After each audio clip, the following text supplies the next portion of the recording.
sinisimboluhan ito. Sino ang sinisimboluhan ng bilog? Definitely si God. Diba?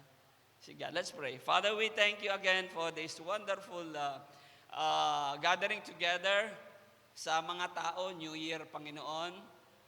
Pero alam namin sa iyo ay hindi New Year sapagkat your love and mercy is new every morning. Walang New Year sa iyo, Lord. Every day is new to you. Ibinibigay mo ang the best para sa iyong mga anak at sa iyong mga nilikha. Papasalamat kami for your mercy is forever. Your love is forever. Hallelujah.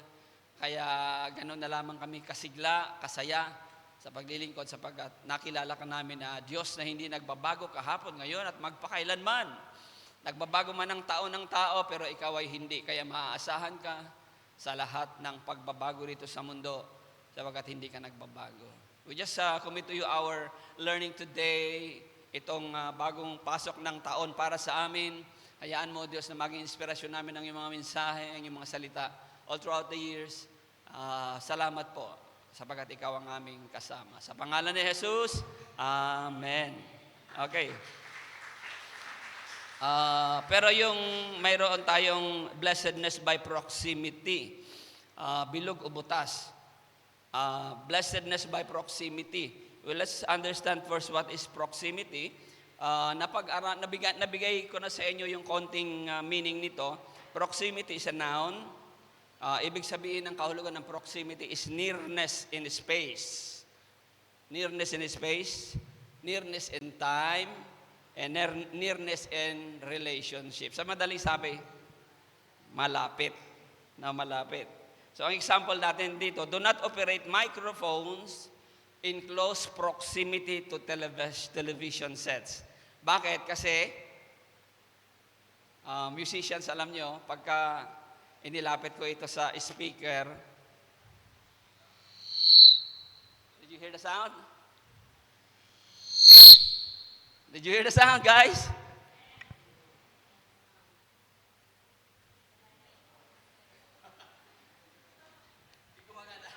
Not working.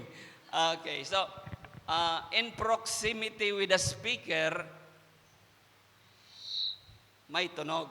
Yan. Ang pagpapala natin, mga kapatid, ay natatamo ng mga Kristiyano ang pagpapala ng Diyos when we are in proximity with God. Nearness in space, nearness in time, nearness in relationship. Pagka hindi ka malapit sa Diyos, wala kang ugong. Ibig sabihin, you are not fully blessed. So, blessedness by proximity, alam nyo na kung anong kahulugan. Kailangan medyo align. The prayer a while ago, Lord, sabi ng prayer kaninang sa opening prayer, align ourselves with you. Kailangan ma-align in order to maintain the blessedness. Gusto nyo ba nang may ugong ang buhay natin? Hindi maganda, pastor, yung may ugong. Halimbawa lang yon. Halimbawa lang. So, kung gusto natin ng may ugong, mga kapatid, let's be in proximity with God. Ngayong taon, hindi bilog, hindi butas, kundi in proximity. Yan ang usapin ng pananampalataya ng Bible. Gusto mong pagpalain yung ng buong taon?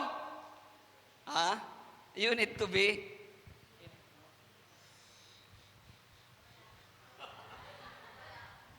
nawala si God. Ito na si God. Baka nandito. Nawala din. Hinahanap si God para uugong tayo. So yun ang sabihin na in proximity.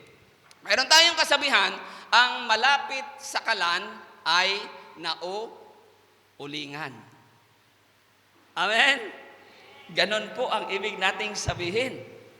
Hindi po yun negative. Malapit ka sa kalan, kaya ka nauulingan. Tama po yun, totoo po yun. Di ba yung mga malalapit sa mga kamag-anak na mayaman, ngayong reunion, di ba? Naulingan ba kayo? Ah, malapit kay chairman. Naulingan ba kayo? Sa barangay captain, nauulingan ang malapit sa kalan. Yun yung proximity, blessedness by proximity. Kaya anong gagawin? Manatili sa kalan. Amen! Huwag lalayo sa kaldero. Kasi para maulingan. Okay, so our 3 points outline. Pag-usapan natin yung proximity with God, proximity with God's people, and proximity with God's powerful cause. Can you change the slide, please? So, ito po ang ating pag-uusapan today. Pag-uusapan natin yung proximity with God, proximity with God's people, proximity with God's powerful cause. Definitely, when we are in proximity with God, blessed tayo. Actually, we were saved, we were born again, and we are what we are today because we come near to God. Amen? And blessedness is exclusively for God's people only. Yung salitang blessing, para lang yan sa mga anak ng Diyos. Napag-aralan natin. Yung mga tao sa labas, pastor, yung mga hindi mananampalataya kay Kristo, anong meron sila? Napag-usapan na, riches. Meron lamang silang good wealth or wealth, riches. Only the children of God possesses blessings. Kaya ang salitang blessing, huwag niyong gagamitin sa iba, sa mga anak lang yan ng Diyos. Kasi yung salitang blessing may aura of God. It is God who invented the word blessed, blessing. May touch niya. And this blessing is just given to you and me as the people of God. And so if you are a people of God, blessing is yours. Pastor, yung riches will follow. Other things will follow as we understand. So, proximity with God. Alam nyo ba na kaya't gustong-gusto ng Diyos na lumapit tayo sa Kanya? Kasi hindi tayo mauulingan kung hindi tayo malapit sa Kanya. Hindi tayo maliligtas kung hindi tayo malapit sa Kanya. Hindi tayo uugong kung hindi tayo malapit sa Kanya. That's why the Bible's call, ang panawagan ng Biblia ay lapit sa Diyos. Lapit sa Diyos. Kaya meron tayong tinatawag dito, universal call to be in proximity with God. No? Yun kasi ang alam ng Diyos na pag malayo tayo sa Kanya, sira ang buhay natin. Hindi tayo mabibless. We may have riches in this world. Yes, you can have it. Pero blessing is more than riches. May isang scholar, si R.C. Sproul, nagagalit siya kasi yung mga modern translation ngayon, yung salitang blessed, pinalitan ng salitang happy. Kaya yung Bible ninyo, siguro kung ang Bible ninyo happy, pinalitan na yon. Halimbawa yung blessed are you, yung Matthew chapter 5, blessed are you, blessed are you. King James Version is blessed ang gamit. Yun ang tama. May yung mga modern translation, pinalitan na ng happy. Wrong. Kasi yung happy is just but 0.1 of blessedness. Just 0.1 of, shall we say, 100? Shall we say of unlimited blessing? Happiness is just but one. Itong mga nag-translate, galit si R.C. Sproul, sabi niya, that is the very misinterpretation of the scripture, na pinalitan yung salitang blessed ng salitang happy. Kasi pag pinalitan mo nga naman ng salitang happy yung salitang blessed, you are just the same with other people that they are also happy. Happy also. The Christians also are happy. But when the Bible says you are blessed, unlimited po yun. Kasama po yung riches dyan. Kasunod po. That's why God knows when He created us, He knows that we cannot survive, we will not have eternal life, we will not have this joyful life if we are apart from Him, kung malayo tayo sa Kanya. Kaso yung kasalanan ni Adan at saka ni Eva ang naglayo. Yung kasalanan natin sa Diyos ang naglalayo sa atin sa Diyos. Pero salamat at tinawag tayo ng Diyos at nakalapit tayo sa Kanya. Amen! Sino ang nakalapit sa Diyos, mga kapatid? Tayo. You and me. That's why we are in proximity with God. Hallelujah! Nasa kalan, nauulingan. Pakitingnan nga yung katabi kung may uling.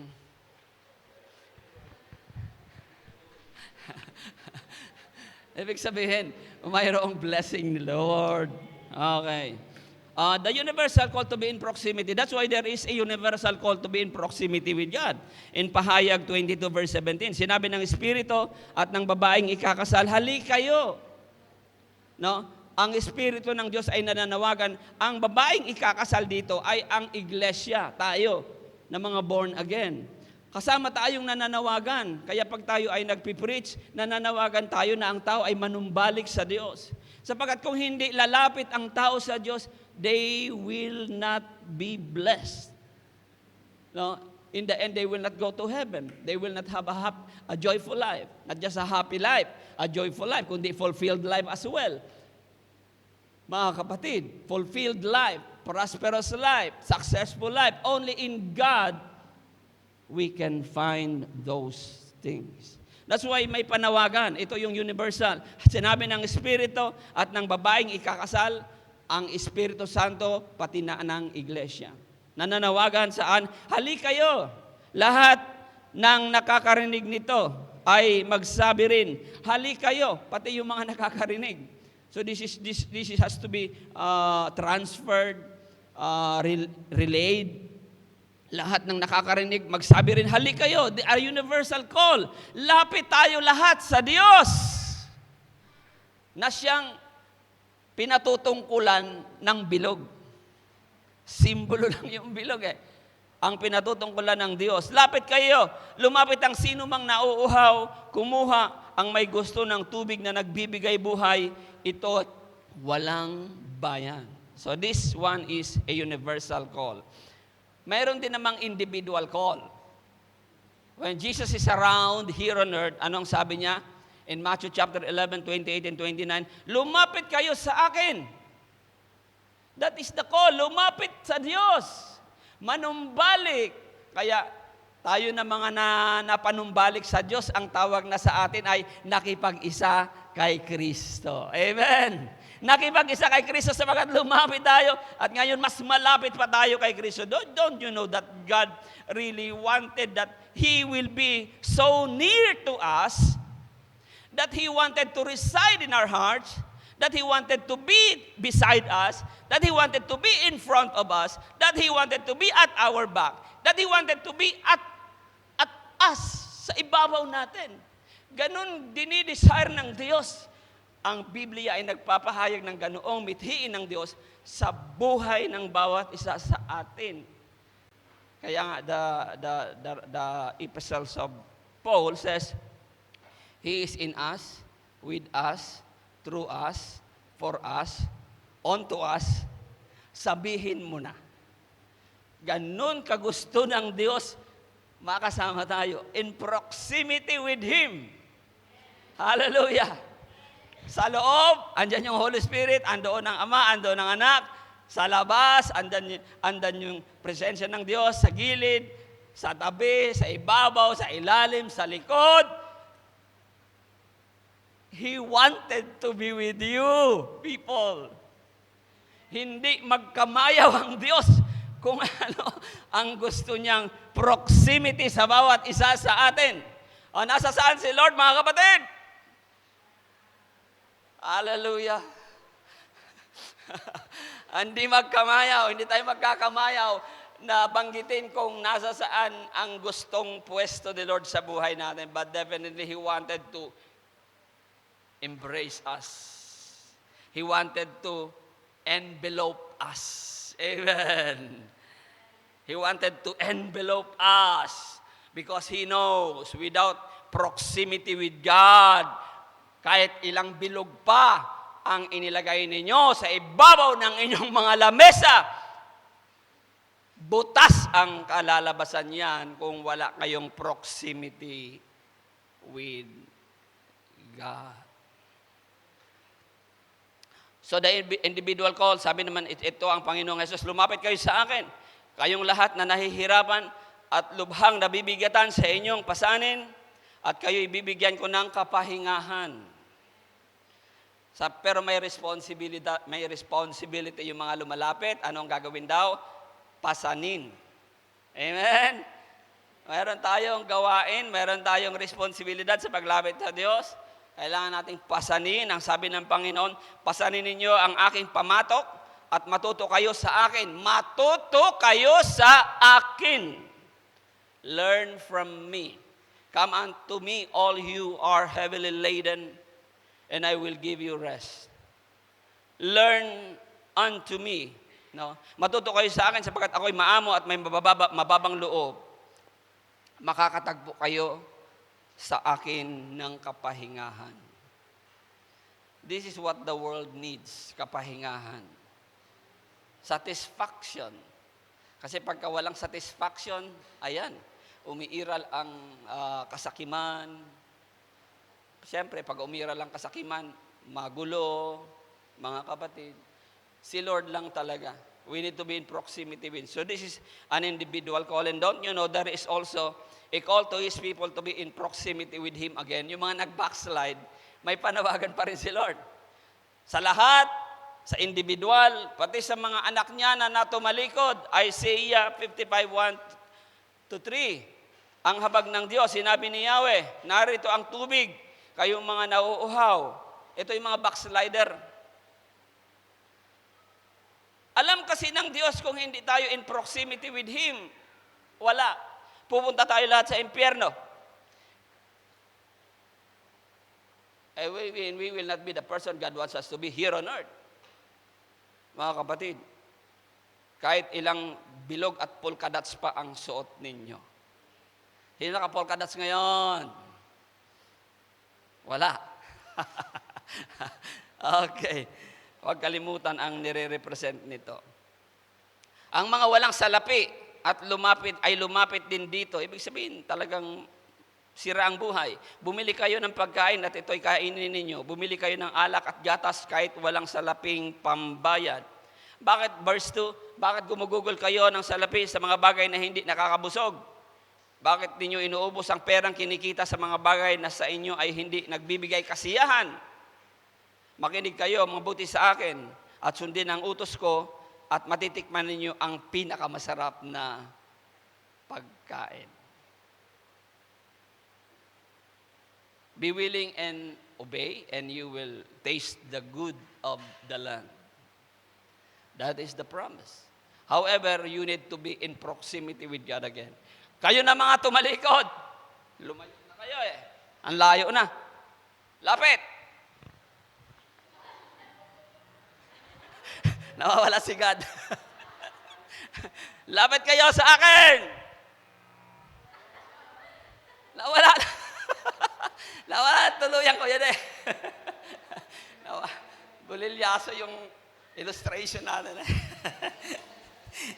Anyway, so nakita nyo naman kanina. So that is a call. That's why there is a call, universal call, individual call, and call to the backslider to come to God again, so that all of us will be in proximity with Him. That is the desire of God. When we are in proximity with God, the next slide, these are the things that we need to do, guys, if you want to be in proximity with God.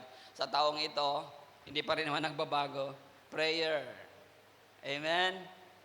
Huwag kakalimutan mag-pray. Kasi pag nagpe-pray ka, malapit ka sa Diyos. Mahalaga bang malapit sa Diyos? Amen. Meditation. Ano yung meditation? A practice to quiet the mind and listen to God's voice.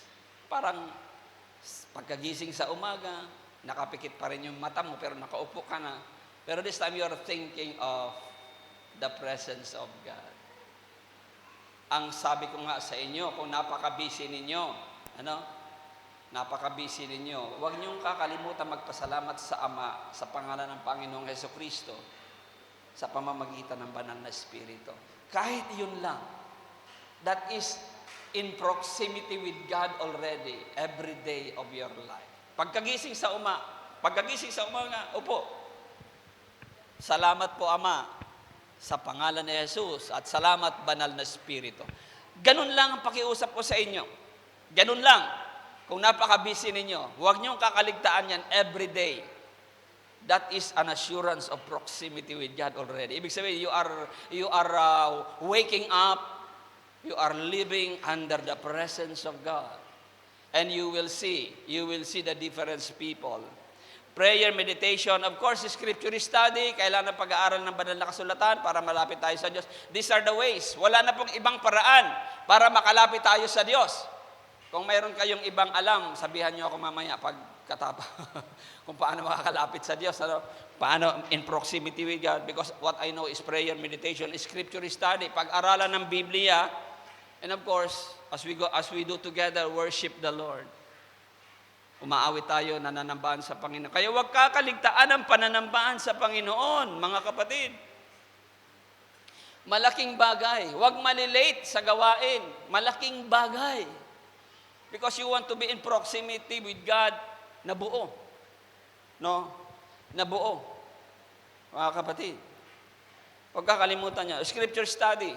Yung banal na kasulatan.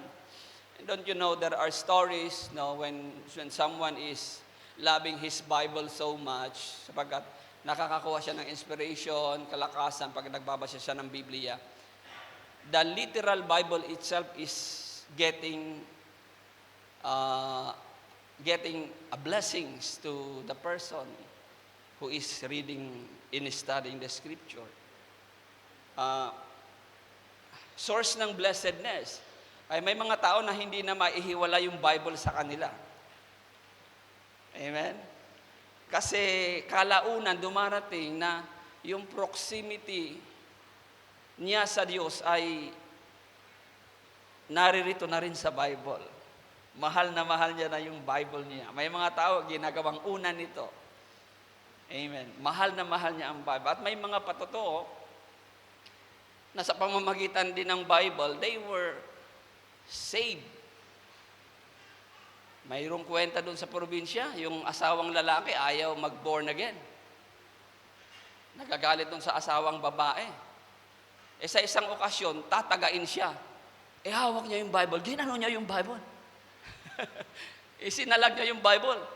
In proximity with the Bible, with the Word of God, hindi nakagalaw yung lalaki. Tatagain yung misis niya kasi nagagalit na born again yung misis niya. Naging paralitiko yung lalaki. Because of the Word of God. Ginanon niya. Guys, we cannot limit. Kasi nagiging source mo na ng inspiration. Ito na yung parang source ng Diyos sa iyo. Nagsasalita ang Diyos sa iyo. Kaya ngayong taon, okay? Love your Bible. Sa susunod na linggo, walang pupunta rito na walang Bible. Ha?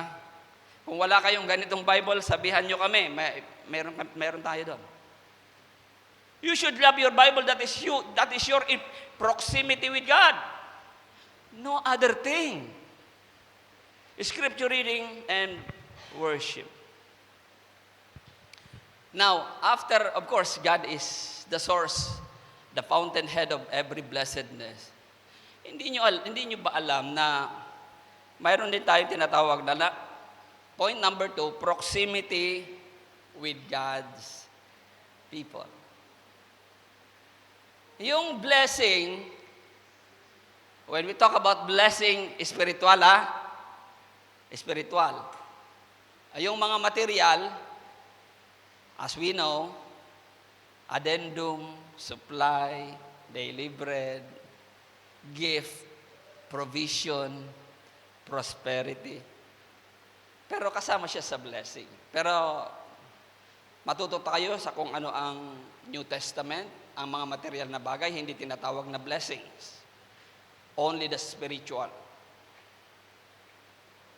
Amen? Kaya mula sa taong ito, yung mga material na bagay, huwag nang tatawaging blessings.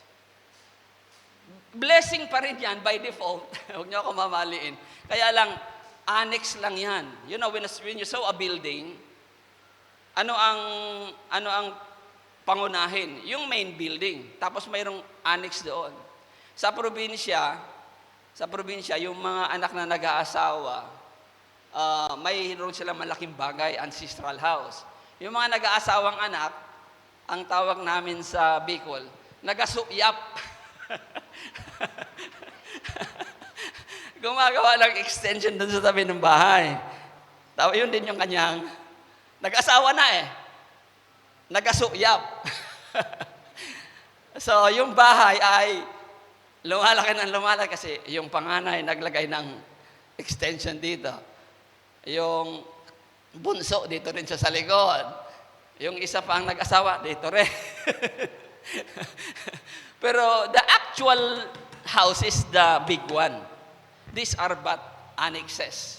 So ganun ang picture ng blessing, yung mga material na bagay, annexes lang. That is not that important.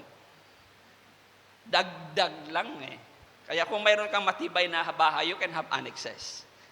So, matibay na blessing from the Lord. Now, let's move on to the proximity with God's people. Hindi lang kay God ang source ng blessedness. Pagka nakadikit ka sa tao ng Diyos, that is also a source of blessedness.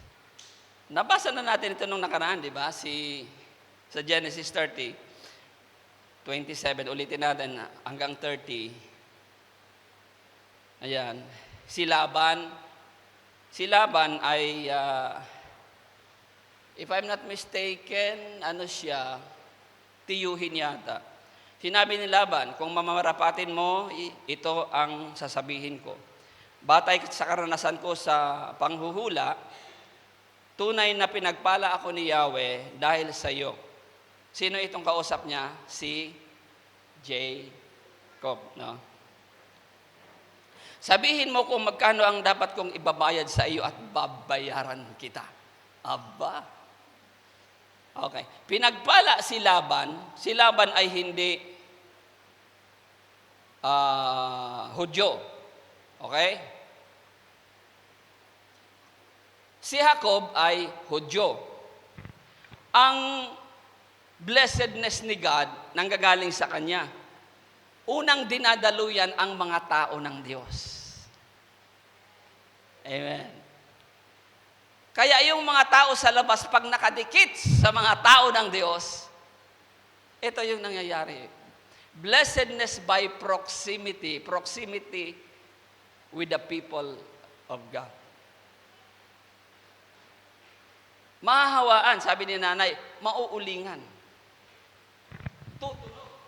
Pag nakalapit sa lingkod ng Diyos. Ganyan ang kwento ng Biblia, mga kapatid. Kaya sumagot si Jacob sa verse 29, alam naman ninyo kung paano ako naglingkod sa inyo. This time, si Laban yung boss, si Jacob yung manggagawa.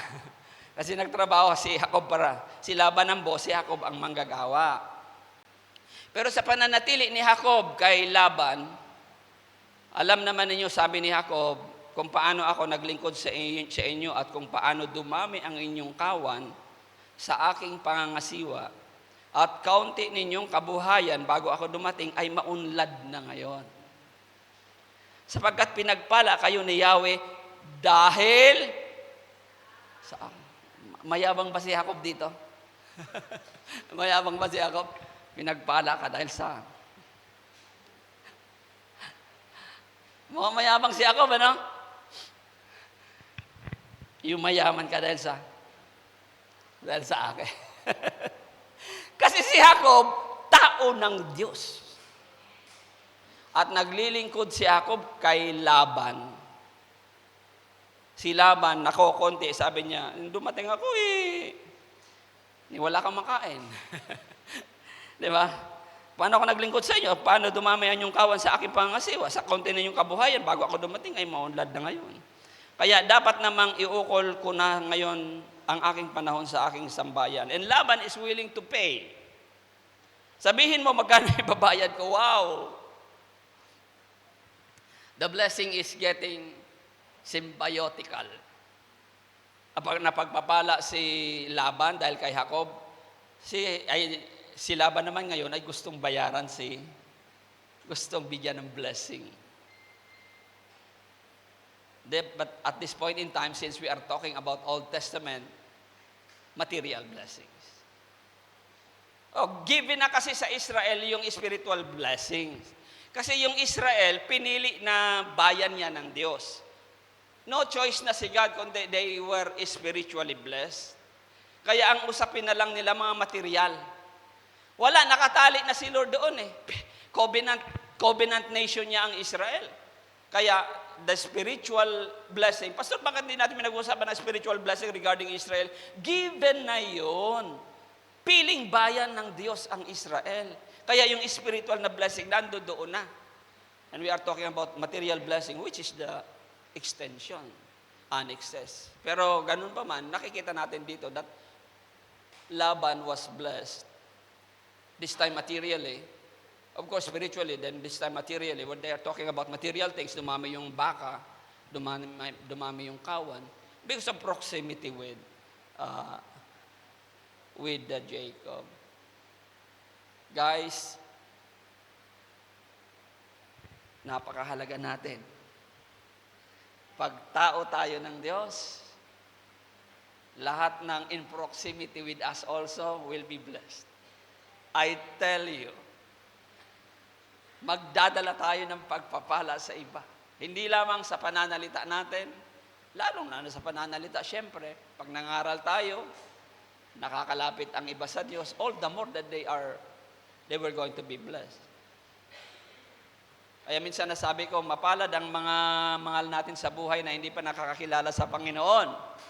Amen? Mapalad sila. Bakit? Kamag-anak nila tayo. Nagmayabang ba si Jacob dito? Nagsasabi lang siya ng totoo. Kaya panatilihin ang pagiging blessed. Stay blessed so that we can bless others. Kahit wala pa tayong ginagawa niya na by our mere presence. Don't you know that your mere presence blesses others already? Yung presensya mo lang. Lalong-lalo na kapag may ginawa ka pa. O di ba, pangalawa, yung example naman ni Joseph at saka kay Potiphar. Again, si Potiphar yung boss, si Joseph ay nangamuhan. Ano naman ang kwento natin diyan? Genesis 39 verse 5. Next slide please. Kaya ginawa niya itong katiwala. Sino? Si Joseph. Sa bahay at sa lahat niyang ari-arian. Mula noon, dahil kay Jose, ay pinagpala ni Yahweh ang sambahayan ni Potiphar. Hallelujah! Blessing pala ako. Kaya dapat pinag-aagawan tayo ng kamag-anak. Dito ka na. Dito ka na.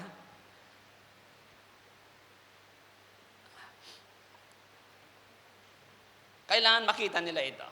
Kailangan makita nila. Pinagpala ni Yahweh ang buong sambahayan ni Potiphar. Hindi natin ito imbento. Nababasa natin.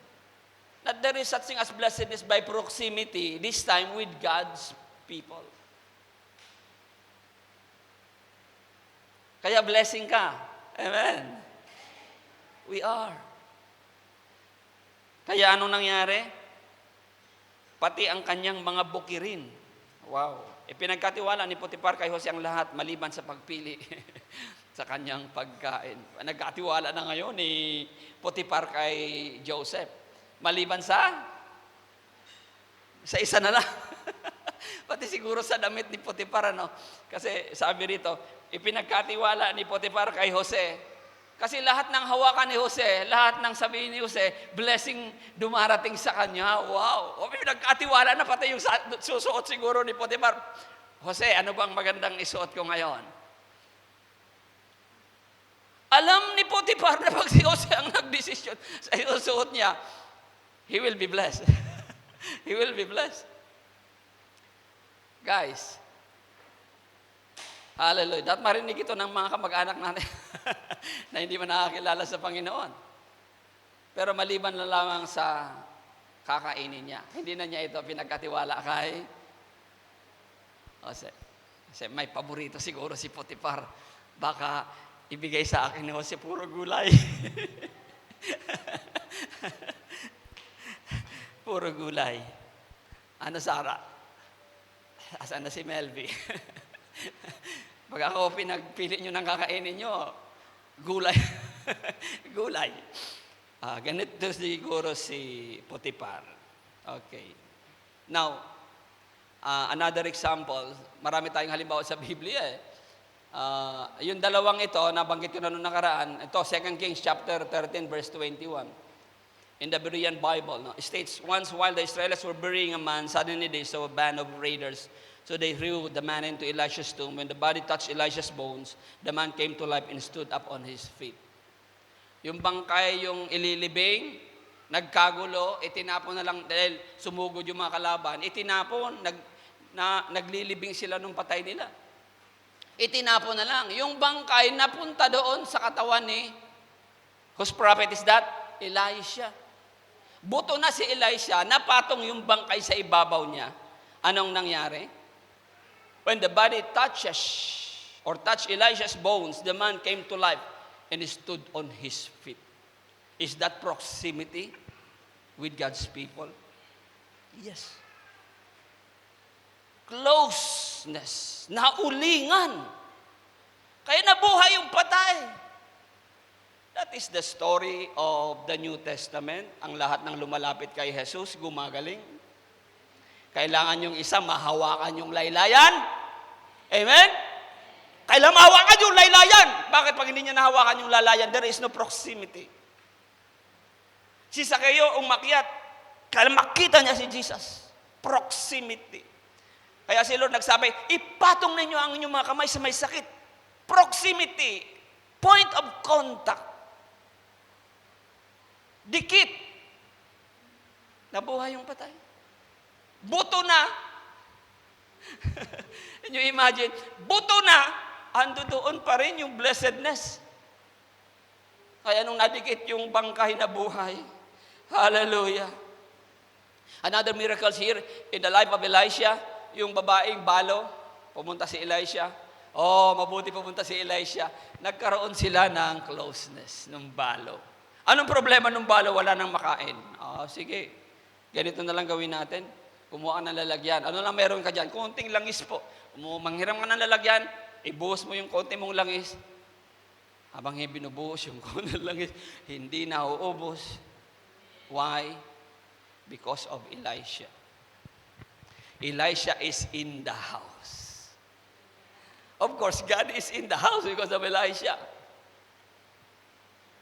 Kaya imbitahan nyo kami sa bahay ninyo.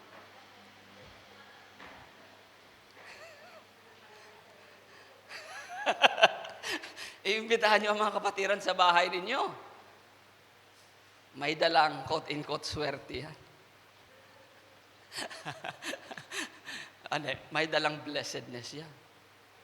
Aba, yumaman bigla yung balo sa dami ng langis. Dahil nakando doon si Elisha. Umalis si Elisha, wala na, tumigil na. In proximity. Yung Shunammite son, namatay. Tinawag si Elisha, lumapit si Elisha, ano nangyari? Patay na po. Labas kayo lahat, labas. Sinarado ni Elisha yung pinto. Anong ginawa niya? In proximity, closeness proximity, dinapaan niya yung bata. Hawak kamay, dinikit niya yung bibig sa bibig, mata sa mata, ilong sa ilong, dinapaan niya yung bata. Tapos tumayo siya, nagpahinga. Sa mga pangalawang pagkakataon, dinapaan niya ulit yung bata. Kamay sa kamay, mata sa mata, ilong sa ilong, bibig sa bibig. Bumahing yung bata pagkatapos. Nabuhay. Hallelujah. Pakihawakan nga yung kamay ng katabi. Oh, hallelujah, hallelujah. May kuryente ba? Mainit-init ba?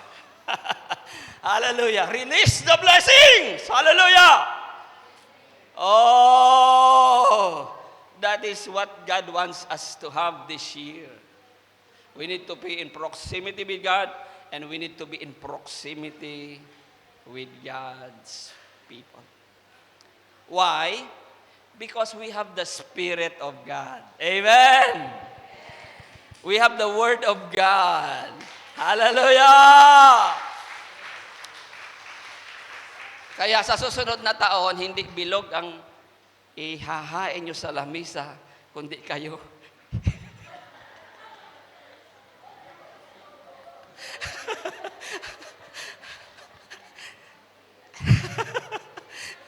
Kaya sabi natin, yung bahay na be-blessed is not because of anything, because of you. Dahil ikaw ay nakatira dyan. Walang amount of prayer na makapag-be-bless sa bahay. Kaya hindi tayo nag-be-bless ng bahay. Amen. Dedication, pwede pa. Thanksgiving, pwede pa. Ikaw kasi ang nagdadala ng blessing. Okay, next tayo ang hihiga sa lamesa. Pastor, kami yung bilog. Symbol of blessing. Hallelujah. Ulitin natin sa New Testament. Karamihan talaga sa New Testament, it is in proximity with God's people. Yung mga miracles na nababasa natin. Kasi nandoon si Paul, nandoon si Pedro. Amen. Kaya yung mga alagad, sabi nung unang orientation ng mga alagad, bagong-bago yung born again group. Ano gagawin natin? Ang sabi ng Bible, they stayed with the apostles' feet day and night. Nanatili sila doon sa paanan ng mga apostol. Hindi sila humihiwalay. Hallelujah. Why? Because that was the direction of the Holy Spirit. He knows that blessedness came by it. Now, spiritual blessedness by proximity, sa New Testament na po, spiritual na po yung pinag-uusapan. But of course, when we are blessed spiritually, ulitin ko sa inyo, all these things will be added unto you. Hallelujah. Kaya sa New Testament, hindi na pinag-uusapan ng material. So I hope this year, yung mga prayer request ninyo, hindi na material. Susunod na lang yan. Amen? Kundi spiritual.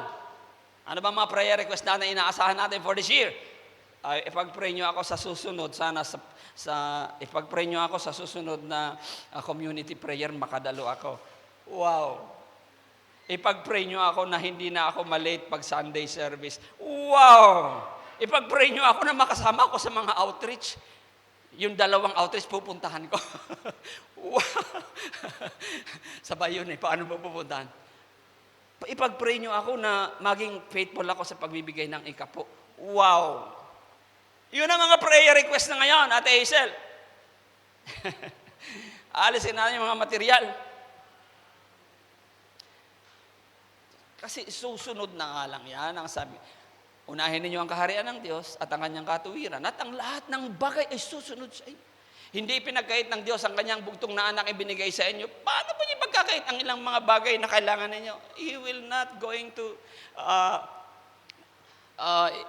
or somewhat hold people. God will provide. I wish above all things. Prosperity is being wished to us, to those who are walking in the Spirit. Give us this day our daily bread. Si Satan lang ang nagpapakita ng riches. Nung tinukso niya sa Jesus, halika, tingnan mo yung kayamanan. Sumamba ka sa akin, ibibigay ko sa iyo yung kayamanan, material. Si Satan lang ang nag-o-offer niyan. Kasi wala naman siyang may o-offer na spiritual. Pag nag-offer siya ng material, patay ka. Wala siyang may offer na spiritual, but God knows.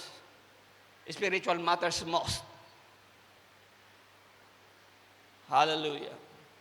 Kaya ngayong bagong taon, maganda yung ganung mga prayer request.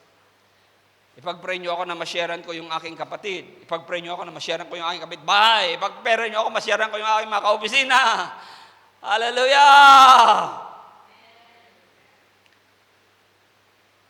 Yung mga nagpipray ng ganoon, kahit hindi min humingi ng material na bagay, mapupuno siya ng mga material na bagay. Tell you people. So, this is the spiritual blessedness by proximity. Sabi nung, nakulong si Pablo at saka si Silas. Yung jail guard, napalapit kay Pablo at saka kay Silas. Yung jail guard. Gaano kalapit yung jail guard? Kay Pablo at saka kay Silas. Mga kapatid. Kung tinatanikala mo ang isang tao, gaano kakalapit? Tinanikala yung paa, tinanikala yung kamay. Abay, halos nahahawakan nung jail guard si Pablo at saka si Silas. Kaya dumating yung pagkakataon because the jail guard is in proximity with his people, Paul and Silas, na saved, naligtas, hindi lang siya, pati ang kanyang buong sambahayan. Hallelujah. So this is spiritual. Okay.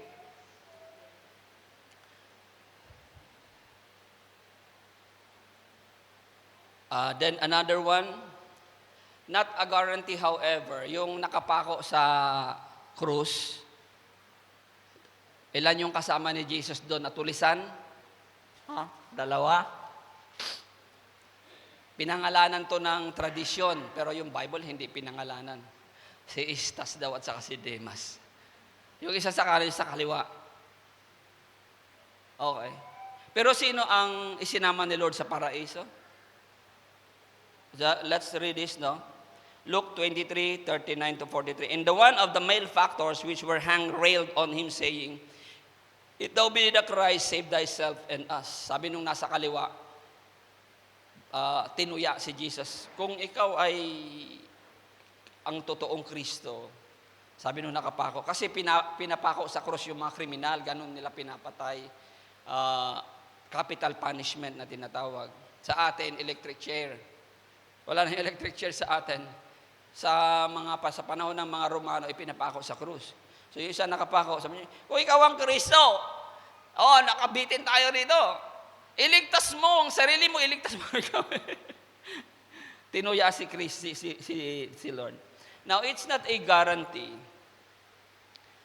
na you are in proximity with God's people or with God Himself that you will be blessed right away or automatically. It is not. Ito yung madaya. No, hindi ko mo naglilingkod ka sa Diyos, kasama mo ang mga tao ng Diyos, you will be blessed. It's not a guarantee. However, that is necessary that we are in proximity. Kasi alam naman natin, si Judas himself, in proximity siya with Jesus, pero naglilingkod siya ng may kapaimbabawan. Malapit siya sa Diyos na may kapaimbabawan. Kaya anong nangyari sa katapos-tapusan? Napahamak si Judas. Si Lucifer na mismo, kasama ng Diyos sa langit. It is not a guarantee that if you are in proximity with God, all is well. No. You need to submit to God. You need to obey. Because without which, hindi garantiya. Kaya yung nakapako sa krus, pagkakataon na sana niya, naka-align na siya kay Jesus. Amen. Yung sa kaliwa. Pero sa halip, tinuya niya ang Panginoon. Pero yung isa, naka-align. Anong sabi? But the other answering, rebuke him. Hoy, wag mo nga sabihin yan.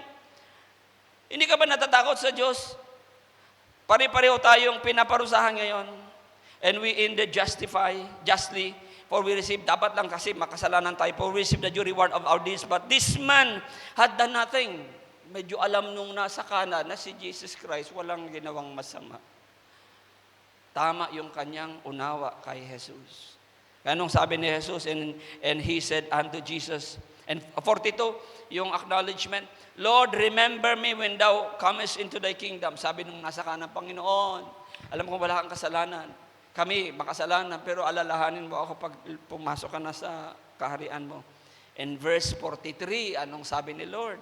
And Jesus said unto him, Verily I say unto thee today, shalt thou be with me in paradise. Wow! Naligtas yung nasa kanan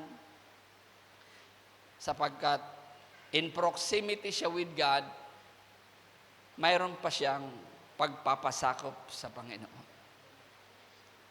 In submission to God. Guys, it's not a guarantee that you are here and you will be blessed. Ando naman ako, pastor, sa bahay ng Diyos palagi. Bakit hindi ako nabibless? Check your hearts. Check your heart. Kumusta ang puso natin?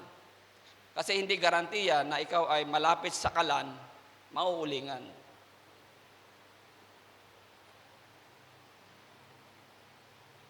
So yan po ang isang halimbawa pa. Now, we move to point number 3. Point number 1, blessedness in proximity with God Himself. Number 2, kasama yung scripture reading doon, worship. Blessedness and proximity with God's people. Now, blessedness in proximity with God's powerful cause. If you are aligned with the cause of God, if you are aligned with the project of God, okay, blessedness flows from heaven towards the people of God and towards the cause of God, towards you. May magandang kanta dyan eh. Maybe we can sing that song afterwards. Yung flowing from your throne. What is that song? Unto His own, His sanctum reign. Majesty. Majesty. Worship His majesty. Unto Jesus be all glory, power and praise, majesty, kingdom authority, flow from His throne unto His own, to the people of God, to the house of God. His anthem raised. Naitataas ang bandila ng Diyos. Pag dumalo yung blessing mula sa Kanya, sa mga tao ng Diyos, at sa mga cause. Pag sinabing cause, ito yung mga project ni Lord. Sa Old Testament, walang silang ibang project, kundi yung templo. Kasi they were not a missionary religion. Ang Israel, hindi missionary religion. Pag sinabing missionary religion, hindi nila kailangan mag-share sa iba para dumami. Hindi ganon. Ang kanilang pagiging Hudyo ay sa pamamagitan ng kapanganakan. Kaya dumadami ang Israel, dumadami ang Judaismo. Ang Judaismo hindi nagsishare ng kanilang pananampalataya sa iba. Wala silang, kaya ganun na lang sila ganun na rin lang sila kayabang. Kasi we don't need to share our faith in order to win others to Judaism. No need. Kasi we are special. Ang pagiging Hudyo namin sa lahi. Kaya galit nga sila sa mga taga-Samaritano. Yung mga Samaritano kasi, mix na yon. Parang mga AFAM. Tama ba? AFAM? Or yung nana yung foreigner, tata yung Pilipino. Ano yung resulta? AFAM pala foreigner, no? Yung resulta ng mix.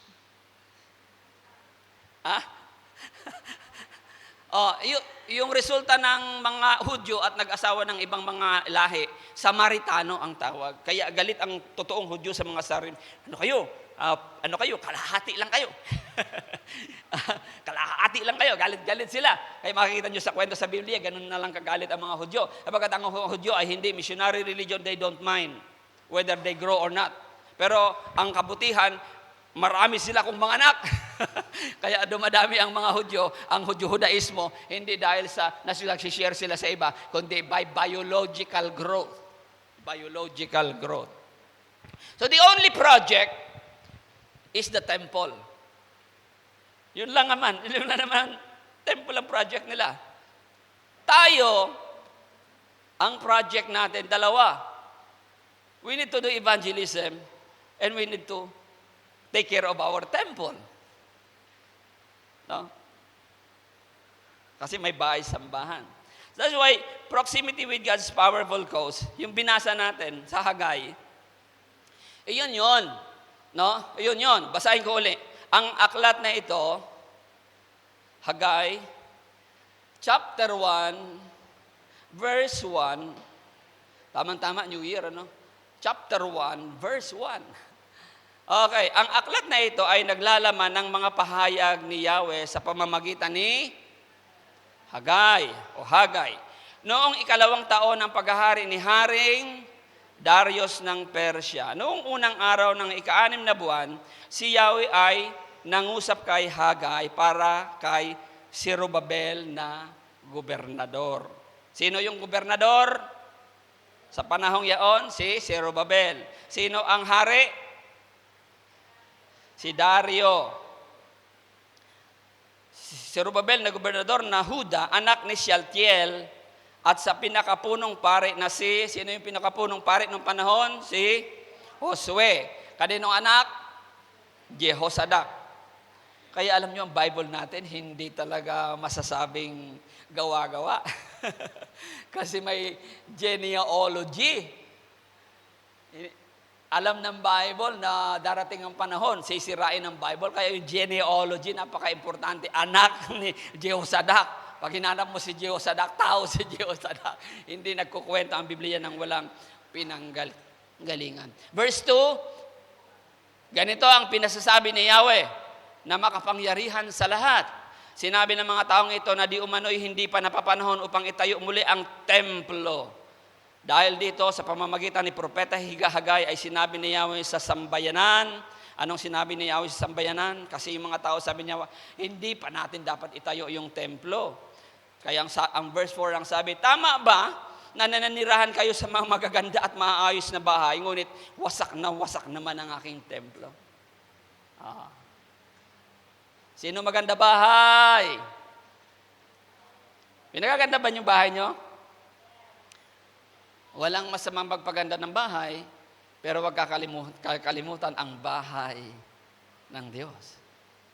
Kasi galit si Lord sa mga Kristiyano, sa mga tao niya, na nagpapaganda ng sariling bahay, pero pinababayaan ang bahay sambahan. Amen. Kaya kung nagpapaganda kayo ng bahay, kasabay na pinapaganda rin ang bahay ng Diyos. Hindi ba nyo napapansin? Sabi niya, tama ba? Ulitin natin. Tama ba? Tatanong si Lord. Tama ba naninirahan kayo sa magaganda at maayos na bahay, ngunit wasak naman ang aking templo? Hindi ba nyo napapansin ang mga nangyayari sa inyo? Marami na kayong naihasik, ngunit kaunti lamang ang inyong ani. May mga pagkain nga kayo, bilog, sa lamesa. Ngunit kakaunti naman, hindi makabusog. May alak nga kayong naiinom. Yung alak ng araw, tubig yun sa kanila kasi scarcity of water. Ginagawa nilang tubig. Hindi para malasing. May alak nga kayong iniinom, ngunit hindi naman upang magbigay kasiyahan. May damit nga kayong naisusuot, ngunit giniginaw pa rin kayo sa taglamig. Kumikita nga ang manggagawa, ngunit kinukulang pa rin siya. Sa English, you are earning and putting your money into a pocket that is full. Kumikita nga kayo, inilalagay nyo sa inyong mga bulsa. Pero ang mga bulsa naman ninyo, butas. Bakit? Pinabayaan ang gawain ng Panginoon. So the blessedness pala, mabibless din pala tayo kapag inasikaso natin ang gawain ng Diyos. Hindi lang pala tayo mabibless pagka in proximity tayo kay God. Hindi lang tayo mabibless when we are in proximity with the people of God. We will also be blessed when we are in proximity with the cause of God. Kung nakaalan tayo sa proyekto ng Diyos. Bakit? Sapagkat ang proyekto ng Diyos, siya na rin yun. Agawa niya yun. Ano yung proyekto ng Diyos sa Old Testament? Templo. That's why templo ang pinag-uusapan. Tama ba naman? Magaganda ang bahay ninyo, pero yung templo ko, panababayaan ninyo. O, hindi ba kayo nag-iisip-isip? Ha? Hindi ba kayo nag-iisip? Hindi ba nyo napapansin ang mga pangyayari? Dahil sa ganyan ninyong estilo, nagtatrabaho kayo, pero butas ang bulsa. It is not me, it is Haggai. It is Prophet Haggai who is telling the Israel, guys, we don't want this to happen. Gusto natin bilog, pero hindi butas. Pero baka ang inaakala ninyong bilog, butas pala. Ha? Butas pala. Kaya may man lang nagtatanong sa Facebook, saan napunta yung aking kinita noong 2025? Nagtatanong. Saan yung aking... yung mga hindi Kristiyano, bahala silang sumagot. Pero pagka mga Kristiyano nagtanong ng ganyan, maybe you are not in proximity with God. Maybe you are not in proximity with God's people. And lastly, maybe you are not in proximity with the cause of God. May mga damit nga kayong naisusot, ngunit giniginaw pa rin kayo. Oh. There is no satisfaction. Giniginaw pa rin kayo sa taglamig. Kumikita nga ang mga manggagawa, ngunit kinukulang pa rin, sabagkat butas ang bulsa. Alam nyo ba kung bakit ganyan ang nangyayari? Verse 7, sabi ni Lord. Pakisabihan nga yung katabi, alam ba ninyo kung bakit ganyan ang nangyayari?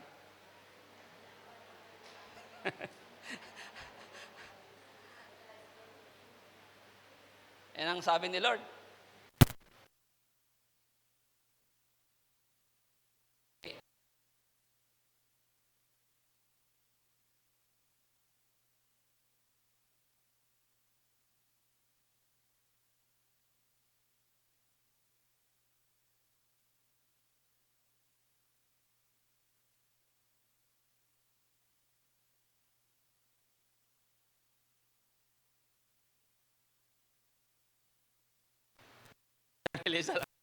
Singalong. Taas ang kamay. Singalong. Ba't si Termelisa lang? Hindi kayo nagsingalong? Walang nagsingalong?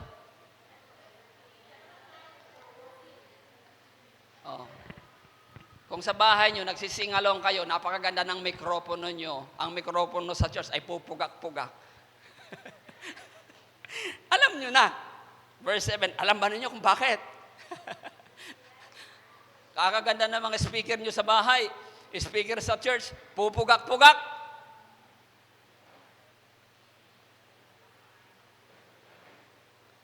Napapabayaan ang gawain ng Panginoon. Gusto nyo ng bilog? Asikasuhin ang gawain ng Panginoon. Amen? Hindi ako nasisiyahan.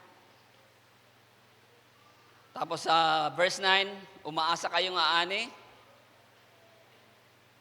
Umaasa kayong aani ng masaganang, ngunit kayo'y nabigo. At ang kaunting ani na inuuwi ninyo ay aking pang isasambulat. Grabe naman si Lord. Kunti na nga lang highway ko, isasambulat mo pa. Lord, bakit ganyan ka naman, Lord? Alam niyo ba ang nangyayari? Pinabayaan ninyo. Kaya pag Kristiyano ka na, you need to be in proximity with God, you need to be in proximity with God's people, you need also in proximity with the project of God. Sinong masaya dito nung Christmas party natin? Aba, the best yun. Kadaming regalo. Ay, hindi talaga natin pinabayaan. Hallelujah. Everyone becoming generous. Hallelujah. May sukli yan, mga kapatid. Kasi yung Christmas party natin, hindi naman yun atin. It's a celebration of Jesus' birth. So, I know God is happy about it. Natuto tayong maging generous. Verse 10, yan ang dahilan, kahit hamog ay hindi kayo napapatakan at ang inyong mga pananim ay hindi lumalago. Verse 11, matinding tagtuyo ang ipaparanas ko sa buong lupain at sa mga kabukiran at kaburulan sa mga inaning butil, sa mga bagong alak na sa lahat ng ani, sa lahat ng tao at hayop, at sa lahat ng pinagpaguran ninyo. Pero ito ang maganda, natakot ang sambahayan kay Yahweh, verse 12, amen. Ito ang talagang tamang pagtugon natin, mga kapatid. Natakot ang sambahayan kay Yahweh, kaya't bilang tugon ay pinasabi nito kay Propeta Hagay, sinunod ni na Gobernador Zerubbabel na anak ni Shealtiel at ang pinakapunong parit na si Josue, anak ni Jehozadak, gayon din ang buong sambahayan. Nagbalik mula sa pagkabihag sa Babylonia at pinagawa sa kanila ni Yahweh sana kanilang Diyos. Verse 13, nalugod siya, kaya't sa pamamagitan ni Propeta Hagay ay muli niyang ipinasasabi sa sambahayan, nangangako ako na kayo'y aking papatnubayan. You want guidance for the new year? Be in proximity with God's Word. O, tingnan niyo yung pintura natin dito. O. Kumusta yan sa pintura ng bahay niyo? Mga kapatid. Hallelujah. Hallelujah. Hallelujah. Oh. Ngayon, of course, let's skip the slide number 29. Ang sa New Testament, tayo na mga Kristiyano, ang project ng Diyos sa atin, hindi lang bahay sambahan, kundi pati yung mga gawain. We should not neglect the gawain. Kasi in proximity with the gawain, yung mga natin, yung mga outreach, yung mga evangelism, if you are joining the outreach and evangelism, you are in proximity with the cause of God. And if you are in proximity with the cause of God, I tell you, hindi pabaya ang Diyos sa mga alam nila na kailangan pangalagaan, hindi lamang ang bahay-sambahan, kundi pati ang mga gawaing ipinagkatiwala ng Panginoon sa atin. Ay sa panghalimbawa, before we close, in Malachi chapter 3, 8 to 10, alam niyo naman ito. Pero basahin ko na rin. Ang tanong ko na may matuwid bang pagnakawan ng tao ang Diyos? Hindi. Ngunit pinagnanakawan niyo ako sa paanong paraan sa mga ikasampung bahagi at mga handog. Sinumpa ko kayong lahat sapagkat ako'y pinagnanakawan ng buong bansa. Dalhin ninyo ng buong buo ang inyong mga ikasampung bahagi sa tahanan ng Diyos upang matugunan ang pangangailangan ng aking tahanan. He's speaking to the Israelites, a chosen nation, pero sabi ni Lord, isinumpa ko kayo. Guys, it's not because we are a Christian, we are not near or we are far from this. No, if this happens to the Israelites, bayan niya ng Diyos, tayo pa kaya na nakabad lang sa totoong puno. So, ito yung tungkol sa ikapo. Ano ang malasakit dito ng Diyos? Ang malasakit dito ng Diyos, again, yung templo. Bakit? Sapagkat itutuloy natin ang ating pagbabasa. Verse 10, dalhin ninyo ng buong buo ang inyong mga ikasampung bahagi sa tahanan ng Diyos. Yung mga ikapo. Buong buo. We need to be faithful para matugunan yung cause ni Lord, maasikaso din. We need to be faithful para matugunan, anong sabi? Upang dalhin ninyo ng buong buo ang inyong mga ikapong bahagi sa tahanan ng Diyos upang matugunan ang pangangailangan ng aking tahanan.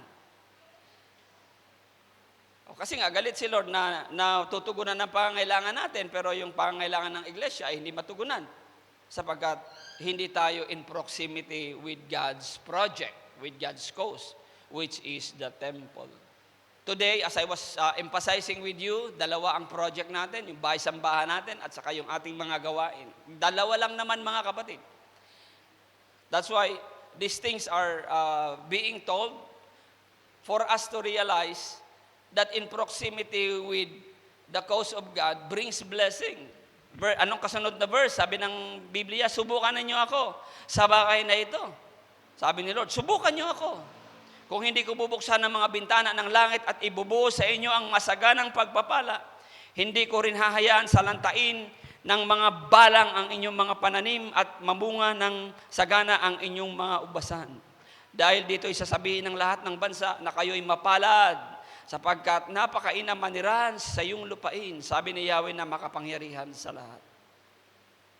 So it brings blessedness. It brings blessedness. People. So in the New Testament, kaya sabi ni Pablo, magbigay ang bawat isa in proportion with what he earns.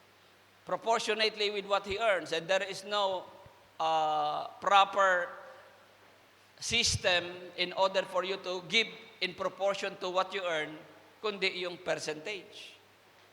Yun po yun. Hindi nakikita yun ng mga tao, pero yun. Kasi given na po yung kasi sa New Testament, sapagat ang mga Hudyo nung araw sa New Testament, alam nila yung ikapo. Hindi na kinakailangan ulit-ulitin pa.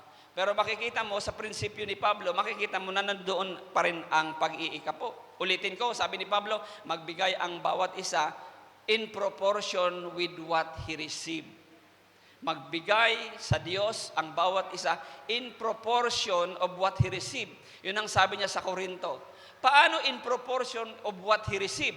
Kung ang sweldo ng isa ay 100,000, yung sweldo mo 10,000, paano mo ngayon gagawin proportion of what you receive?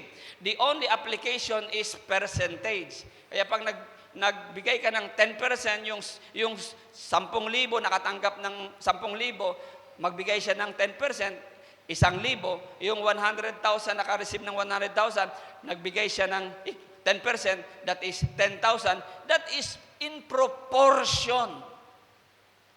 The word is in proportion. Kaya walang malalamangan, walang maaapi, no, walang masusosobrahan. Kasi the proper system is percentage giving. That is also in the New Testament. Galit si Lord, hindi dahil sinaktan yung tao niya, hindi. Galit si Lord dahil napabayaan siya, hindi. Galit si Lord dito sa mga taong ito sapagkat pinababayaan ang gawain. Ganun lang naman po ang proximity sa Biblia ng blessedness. Mga kapatid, hallelujah. Last verse in Proverbs 10 verse 22, New International Version, slide number 34. Ito ang tandaan nyo, the blessing of the Lord brings wealth without painful toil for it. Ano ang nauuna? The blessing of the Lord. Ano ang kasunod? Brings wealth. Okay? So blessedness is very important. That is the sequence. Kaya pag naghangad ka ng wealth without the blessedness, ayun yung sinasabi ni Pablo, marami ang napapariwara sa paghahangad na yumaman. Wait for the timing of the Lord. Pag hindi pa panahon na yumaman kayo, huwag ipilit. Hintayin ang tamang panahon ng Panginoon. Kasi mayroon din namang pinapayaman, mayroon din namang naghihintay pa. Pero definitely, if you are blessed, ano ang sabi ng Proverbs? The blessing of the Lord brings riches. Hallelujah. So ano unahin natin? Blessing. That's why we need to be in proximity. Without painful toil for it, ibig sabihin, at hindi nagdadagdag ng anumang hirap o sakit dito. Pag kay bless ni Lord at mayroon kang wealth, walang problema ang wealth mo. Pero pagka ikaw ay nagsubikap lamang sa wealth without the blessing, magkakaproblema ang wealth mo. Mababankrupt ka, marami kang magiging kaaway, magpapatihulog ka sa Cannon Road. Because you just seek material blessing without the blessing of God. Don't forget the sequence. Blessing muna kay God, saka riches. Unahin muna ang kaharian ng Diyos. Seek ye first the kingdom of God, the cause of God. Seek ye first the kingdom of God and His righteousness, the cause of God. And all these things will be added unto you without any painful toil for it. Hindi ka mamumroblema sa kayamanang ibibigay ng Panginoon sa iyo. Kaya kung namumroblema kayo sa kayamanang ibinigay ni Lord sa inyo, balikan ninyo. Baka may nakakalimutan kayo. Totoo. Yung mga nagka-problema sa yaman nila, balikan ninyo. Nagka-problema kayo sa sasakyan nyo, problema kayo sa bahay nyo, problema kayo sa negosyo nyo, balikan ninyo.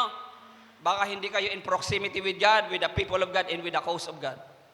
With the project of God. Gusto nyo ng bilog? Amen?